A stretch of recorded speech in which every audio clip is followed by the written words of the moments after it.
in my neighborhood, Thomas Jefferson, Alexander Hamilton, Thomas Paine, who's here today.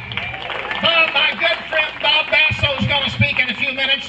Thomas Paine, I haven't seen Tom in over 200 years. I'm not sure who's looking the best. We have got people running this country today that have not only never run a business, met a payroll, but who have never even run a paper route. I've got a copy of the Constitution here today. I've looked this thing over, including all of the amendments to it.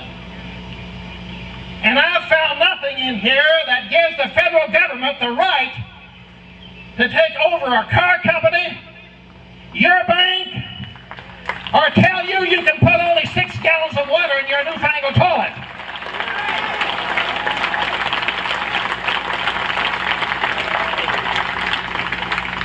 I was talking to my good friend Thomas Paine a few minutes ago, and I'm saying that we need to bring back Tom.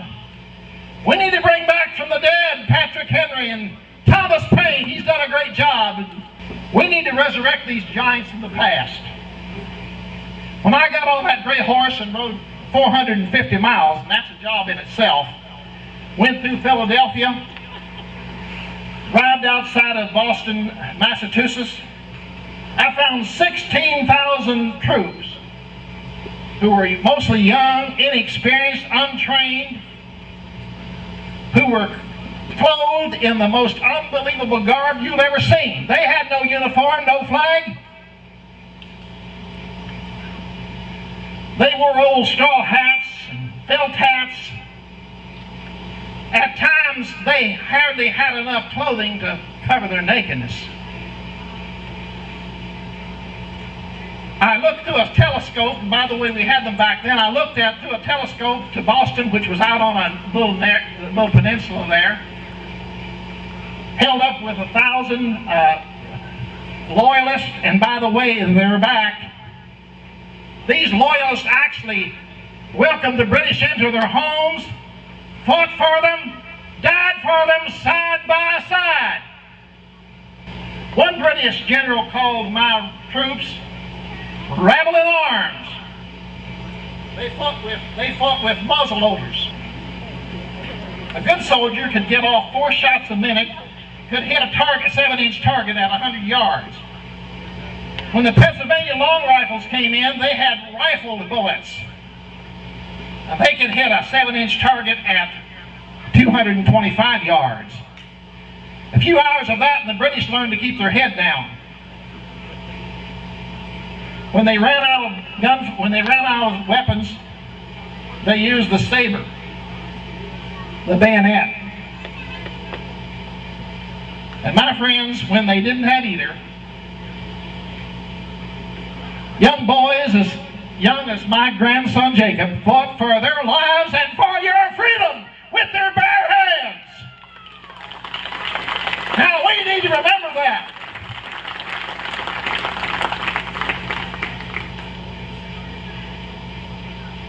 Our worst defeat was the Battle of New York. I lost 3,000 troops in the Battle of New York. The Haitians were hirelings from Germany. They were so cruel that when some of my troops surrendered, they stuck a bayonet through them and pinned them to a tree. But we took care of that Christmas night, 1776.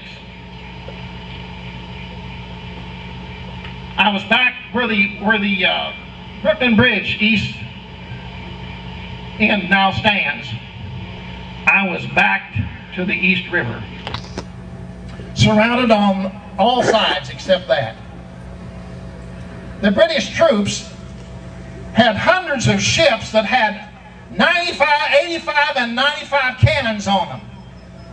And they were just itching to get up that river, that East River sailing north, but somehow, and I think it was through the hand of God, a northerner came down and kept them from doing that.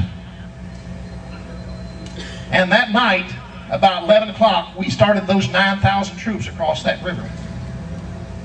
In the morning, we weren't hardly finished and somehow, some way, somebody sent in a fog.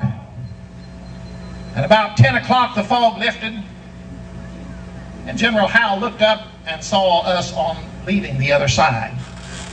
We retreated a lot of times, but the best battle we had, the most decisive battle we had, was Christmas night, 1776. I was down to about 3,000 troops. We not only fought the British and the Loyalists, we fought smallpox. I had had smallpox early and I was immune to it. We fought typhus and typhoid. You know, you just couldn't go next door and get a uniform from Walmart. You couldn't go to Kroger and get bottled water.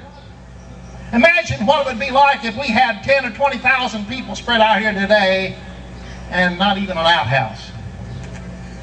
And so a lot of people died of dysentery.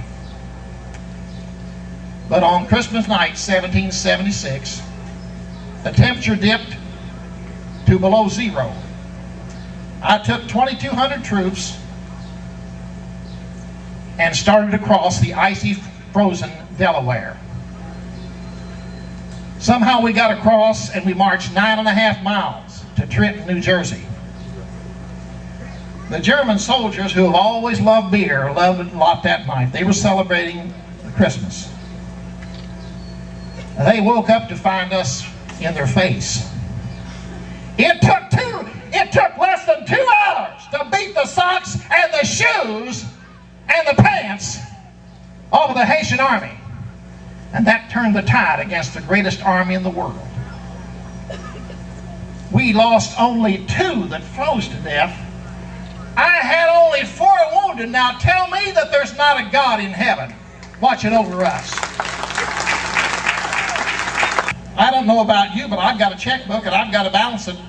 They say all we've got to do is just spend our way out of it. America's more divided than any time since I've been alive. We have political wolves and well-tailored sheep's clothing making a living off of dividing Americans. When I left office, one of my last statements was beware of political parties. But you know, we're divided. Back then we were divided too. Somehow we've got to reach these people like Tom Paine reached those people in 1770.